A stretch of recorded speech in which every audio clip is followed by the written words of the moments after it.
1000 مہینوں سے افضل ہے۔ خیر من الف شہر، 1000 مہینوں سے بہتر، لاکھ مہینوں سے بہتر نہیں کہا، کروڑ مہینوں سے بہتر نہیں کہا، ارب خرب مہینوں سے بہتر نہیں کہا، تمام مہینوں سے بہتر۔ تو زمانے کے جتنے مہینے ہیں کیا ان کا عدد ہزاروں میں آتا ہے؟ ارے ان کی عدد کا تو کوئی حساب نہیں۔ تو پھر اگر یہ لیلۃ القدر ہی ساری شان والا ہوتی تو اللہ فرماتا کہ لیلۃ القدر سارے مہینوں کی راتوں سے افضل ہے۔ فرمایا نہیں، یہ صرف 1000 مہینوں کی راتوں سے افضل ہے۔ تو باری تعالیٰ 1000 کی تقیید، تخصیص، پابندی کیوں؟ فرمایا اس لیے کہ اس کی شان اتنا ہی ہے، یہ 1000 مہینوں سے افضل ہے۔ اور پھر اگر پوچھتے ہو کہ تمام راتوں سے افضل کون سی رات ہے، تو وہ جسے قرآن ڈھونڈ رہا ہے۔ تو جس میں قرآن آیا وہ 1000 مہینوں سے افضل، اور جس میں صاحب قرآن تشریف لائے وہ زمانے کی سب راتوں سے افضل ہے۔ اور وجہ بڑی سادہ ہے۔ لیلۃ القدر کو یہ شان اور فضیلت کیوں بھی؟ قرآن کی وجہ سے۔ کس وجہ سے؟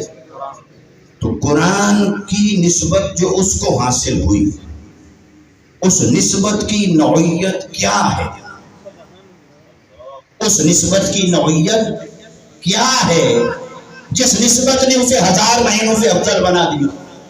وہ نسبت فقط اتنا ہے کہ قرآن کہیں سے آ رہا تھا اور کہیں جا رہا تھا۔ قرآن کہیں سے آ رہا تھا اور کہیں آگے اپنی منزل تک جا رہا تھا۔ راستے میں رات کے ایک لمحے سے اس کا گزر ہوا۔ رات جاری و ساری تھی، رات کے ایک لمحے میں سے قرآن کا گزر ہوا، جا کہیں اور رہا تھا۔ جہاں سے قرآن گزرا وہ 1000 مہینوں سے افضل۔ تو جسے قرآن ڈھونڈتا پھر رہا تھا اس ذات کی عظمتوں کا عالم کیا ہوگا؟ نعرہ تکبیر، نعرہ رسالت، نعرہ خلافت، نعرہ حیدری، عظمت قرآن۔ اس لیے شان مصطفیٰ صلی اللہ علیہ وسلم یہ ہے کہ قرآن وہاں پہنچا جہاں مصطفیٰ تھے۔ قرآن کی منزل مصطفیٰ تھی، مصطفیٰ تک قرآن پہنچا اور آقا علیہ السلام کے دل مبارک پر قرآن نازل ہوا، اور نازل کرنے والا رب ہے۔ اب یہ جو قرآن حضور کے دل تک پہنچا، یہ کہاں سے آیا؟ اس کا سفر کہاں سے شروع ہوا؟ پہنچا کہاں؟ یہ تو سمجھ میں آ رہا ہے، لیکن یہ چلا کہاں سے؟ کہاں سے آیا؟ تو ہمارے ائمہ اور مفسرین نے کہا قرآن آسمان دنیا پر موجود تھا، اور بعض ائمہ نے تو شب برات کی یہی تفسیر اور تعویل کی، اِنَّا أَنزَلْنَاهُ فِي لَيْلَةٍ مُبَارَكَةٍ، کہا آسمان دنیا پر نازل فرمایا یک بارگی۔ ٹھیک ہے جی، آسمان دنیا پہ تھا، وہاں سے آیا۔ تو آسمان تو مخلوق ہے اور قرآن تو مخلوق نہیں، قرآن تو اللہ کا کلام ہے۔ تو جب آسمان دنیا بھی نہیں تھا، کوئی آسمان نہیں تھا، تو تب قرآن کہاں تھا؟ تب قرآن نے خود جواب دیا، فرمایا کہ قرآن جب کچھ نہیں تھا، بل ہوا قرآن موجود محفوظ، بل ہوا قرآن مجید فی لوح محفوظ۔ قرآن لوح محفوظ پر تھا۔ تو قرآن جب قلب مصطفیٰ تک نہیں پہنچا تھا، آسمان دنیا پر تھا، آسمان دنیا پر جب نہیں آیا تھا تب لوح محفوظ پر تھا، اور جب لوح محفوظ بھی نہ تھا، کیونکہ وہ بھی تو مخلوق ہے، تو تب قرآن کہاں تھا؟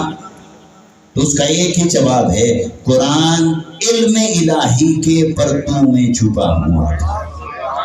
قرآن اللہ کے علم میں تھا، اور اللہ کا علم اصلی اور ابدی ہے۔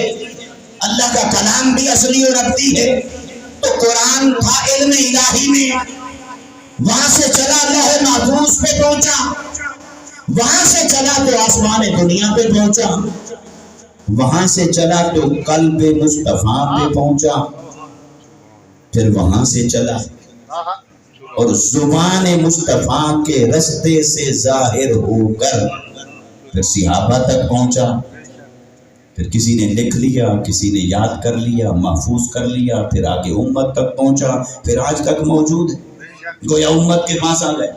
اب یہاں ذرا سمجھیے کہ قرآن جو قلب مصطفیٰ تک پہنچا تو قرآن کہاں سے آیا؟ تو قرآن کا پہلا گھر علم الہی، قرآن کا دوسرا گھر اور ٹھکانہ لوح محفوظ، پھر قرآن کا تیسرا ٹھکانہ آسمان دنیا، پھر چوتھا گھر قلب محمدی صلی اللہ علیہ وسلم۔ چلو آسمان دنیا کے مرحلے کو چھوڑ دیتے، قرآن کا پہلا گھر علم الہی، دوسرا گھر بولیے لوح محفوظ، تیسرا گھر قلب محمدی صلی اللہ علیہ وسلم۔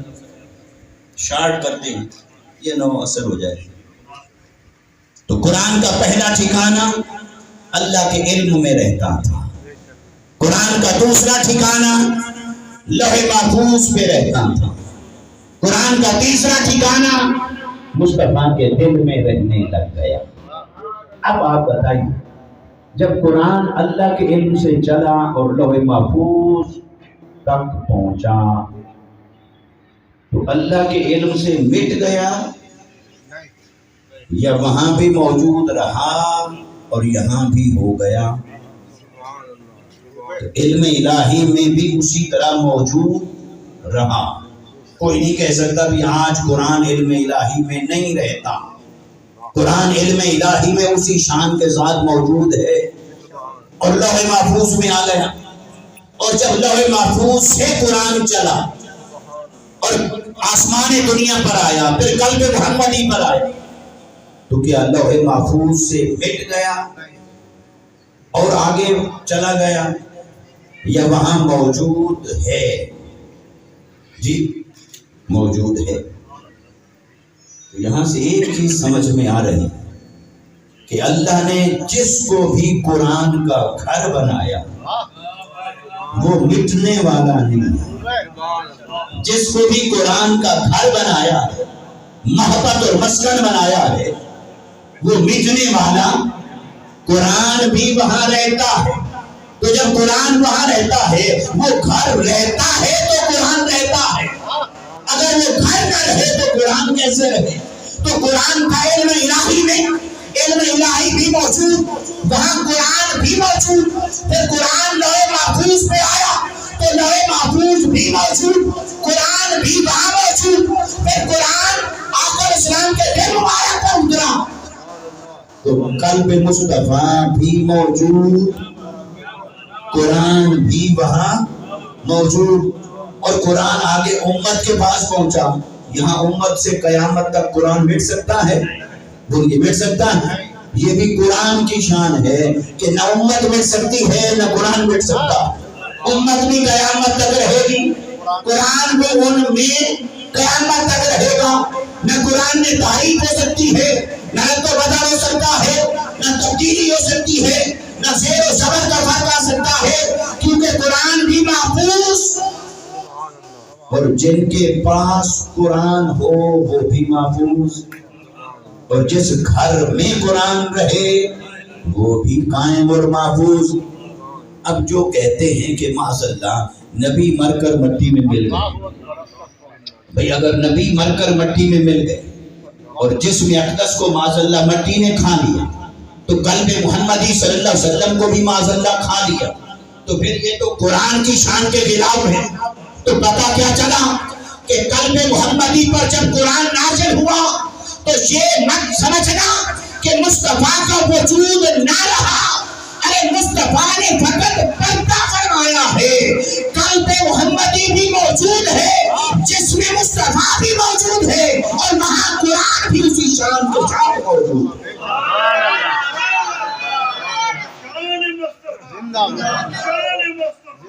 تو اعلیٰ حضرت نے فرمایا تو زندہ ہے واللہ، تو زندہ ہے واللہ، میری چشم عالم سے چھپ جانے والے ہم نہیں دیکھ سکتے مگر وہ موجود ہیں۔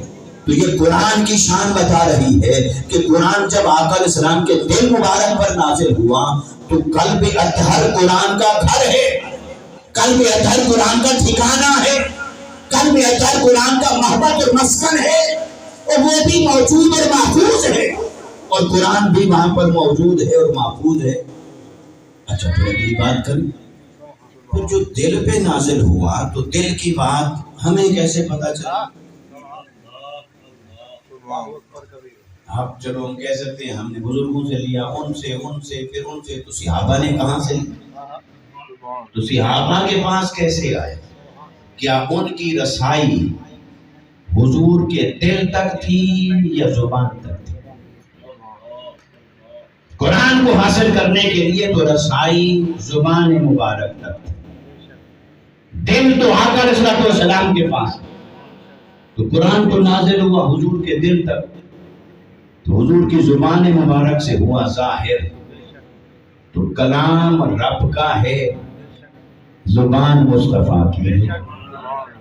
قرآن جو امت کے پاس آ رہا ہے تو قرآن کلام رب کا ہے اور قول رسول کا ہے، وَإِنَّهُ لَقَوْلُ رَسُولٍ كَرِيمٍ، کلام خدا کا ہے اور قول مصطفیٰ کا ہے، کلام رب کا ہے، رب نے نازل فرمایا، اور قول یعنی یہ آواز اور لفظوں کا لباس پہن کر کہاں سے ظاہر ہوا؟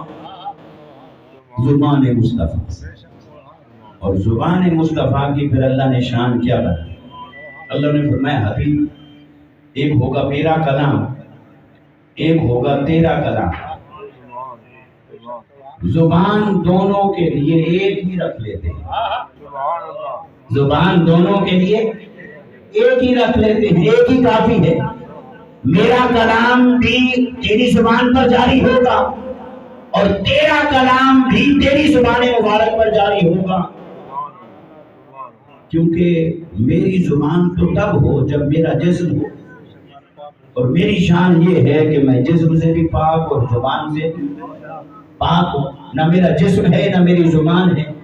اچھا کلام کرنے کے لیے زبان اور جسم کا ہونا ضروری نہیں، مگر ہم تک پہنچنا ہمارا تقاضا سماعت یہ تھا کہ یہ قرآن کسی کی زبان سے ظاہر ہو تو ہمیں سمجھ آئے، کسی کی زبان سے لفظ بن کر کلمات بن کر ظاہر نہ ہو تو انسان کو سمجھ نہیں آ سکتا۔ دیکھیں یہ پرندے بولتے ہیں، کیا ہمیں سمجھ آتی ہے کیا بول رہے ہیں؟ ویسے یہ بھی آواز، اگر میں خطاب نہ کروں اور 1 گھنٹہ ایسے کرتا رہوں تو آپ کو سمجھ آئے گی کوئی چیز؟ انسان کی مجبوری اور محتاجی کیا ہے، اسے صرف تب سمجھ آتی ہے جب کوئی کلام کسی زبان سے بولا جائے، قول بن کر ظاہر ہو تو اسے سمجھ آتا ہے، اور قول بن کر ظاہر نہ ہو تو اسے سمجھ میں نہیں آتا۔ تو اللہ نے فرمایا حبیب میری مجبوری تو ہے نہیں کہ میری زبان ہو تو کلام کر سکوں، نہ ہو تو نہ کر سکوں، یہ میری مجبوری نہیں، میں تو زبان کے بغیر کلام کرتا ہوں، مگر ان کی مجبوری یہ ہے کہ یہ سنیں گے تب جب وہ کلام کسی زبان پر آئے، ان کو سمجھ تب آئے گی جب وہ کلام کسی زبان سے ظاہر ہو، اور زبان میری تو ہو نہیں سکتی، زبان تو تب ہو جب جسم ہو، تو مجبوری ان کی ہے، مگر حبیب ایسا کرتے ہیں پھر زبان تیری ہی کافی ہے، زبان تیری ہی کافی ہے، تو ایسا کرتے ہیں اسی زبان پر کبھی میں بولوں گا کبھی آپ بولیں گے، زبان ایک ہی ہے، اسی زبان پر کبھی میں کلام کروں گا اور اسی زبان پر کبھی آپ کلام کرنا، بس یہ بھی پھر آپ نے فرق بتانا ہے کہ یہ جو یہاں سے لے کر یہاں تک میں بول رہا تھا یہ میں نہیں بول رہا تھا، یہ رب بول رہا تھا۔ اے کاتبین وحی اسے لکھو یہ قرآن ہے، اور یہ اس لفظ سے لے کر اس لفظ تک، اب یہ جو میں بول رہا تھا یہ میں ہی بول رہا تھا، اسے حدیث کہہ کر لکھو، حدیث سمجھ کر لکھو۔ حبیب بولنا آپ نے ہے، سننا تیرے صحابہ نے ہے، مگر فرق انہیں پتہ نہیں چلے گا کہ یہ رب بول رہا ہے یا مصطفیٰ بول رہے ہیں۔ حبیب یہ فرق بھی آپ نے بتانا ہے، زبان ایک رہے گی، اسی زبان پر میں بولوں گا تو قرآن کہلائے گا، اسی زبان پر آپ بولیں گے تو حدیث کہلائے گا۔ تو قرآن بھی ایک زبان سے ملا،